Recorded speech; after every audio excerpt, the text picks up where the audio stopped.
नमस्तुभ्यं भक्तों। श्री शिव महापुराण चतुर्थ कोटि रुद्र संहिता का 26वां अध्याय। शीर्षक है त्र्यंबकेश्वर महात्म्य। सूत जी बोले, हे ब्राह्मणों, तब सपत्नी गौतम इस प्रकृति को देख शिवजी प्रसन्न हो अपने गणों सहित वहां प्रकट हो गए और उन्होंने कहा कि वर मांगो। तब उन्हें भक्ति पूर्वक प्रणाम करते हुए ऋषि ने उनकी स्तुति की तथा हाथ जोड़कर अपने अपराध के लिए क्षमा मांगी। तब भगवान शंकर ने कहा कि इन कुछ दुष्टात्मक ऋषियों ने तुम्हारे साथ छल किया है। तुम्हारे दर्शन से तो लोग निष्पाप होते हैं, फिर मेरी भक्ति में तत्पर तुम पापी कैसे हो सकते हो? तुम्हारे साथ कपट करने वाले वे ऋषि ही पापी और दुराचारी और हत्यारे हैं। उनके पाप तो इतने हैं कि जिनका कोई प्रायश्चित भी नहीं हो सकता। गौतम ऋषि ने कहा, नहीं, उन ऋषियों ने बड़ा उपकार किया है। यदि वे ऐसा ना करते तो आपका दर्शन कैसे होता? तब गौतम जी के ऐसे वचनों को सुनकर भगवान शंकर को बहुत प्रसन्नता हुई और उन्होंने कहा, हे विप्रो, मैं श्रेष्ठ ऋषि, मैं आप पर बहुत प्रसन्न हूँ, तुम वर मांगो। तब गौतम ऋषि ने कहा, हे देव, यदि आप मुझ पर प्रसन्न हैं तो मुझे गंगा जी को देकर संसार का उपकार कीजिए। आपको नमस्कार है, मेरा नमस्कार है।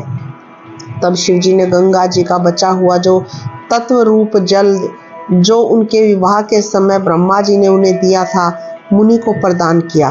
फिर तो गंगा जी एक परम सुंदर स्त्री के स्वरूप में वहां प्रकट हो गई, जिन्हें प्रणाम कर गौतम जी ने यह कहा कि हे गंगे, आपने सब लोगों को पवित्र किया है, अतः मुझ नरक में गिरे हुए को भी आप पवित्र कीजिए। इसी समय शिवजी ने भी गंगा जी से कहा कि हे गंगे, तुम मेरी आज्ञा से इन गौतम ऋषि को पवित्र करो। तब गौतम और शिवजी के वचनों को सुनकर गंगा ने कहा, मैं सपरिवार गौतम को पवित्र करूंगी, परंतु इसके बाद फिर स्वर्ग को चली जाऊंगी। यदि आपको यह स्वीकार है तो कहिए। शिवजी ने कहा, नहीं, जब तक कलयुग रहे और 28वां वैवस्वत मनु हो तब तक तुम यहाँ रहो। गंगा ने कहा, अच्छा, यदि मेरा इतना महात्म्य होगा तो मैं रह भी सकती हूँ, परंतु आप भी पार्वती सहित तब तक मेरे साथ पृथ्वी पर निवास करें जब तक संसार के उपकारार्थ शंकर जी ने यह बात गंगा जी की स्वीकार कर ली। और ऋषियों सहित सबने गौतम जी के साथ मिलकर गंगा सहित शिव जी की वहां पर पूजा की। उन सब से पूजित हो शिव जी सहित गंगा जी वहां स्थित हुई और गंगा जी गौतमी गंगा के नाम से वहां पर प्रसिद्ध हुई तथा वह लिंग त्र्यंबक नाम से विख्यात हुआ। जो इनकी सेवा करता है वह सब पापों से छूट जाता है।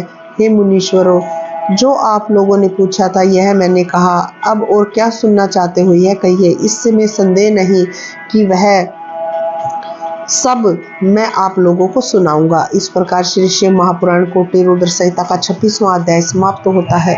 श्री शिवाय नमस्तुभ्यं भक्तों।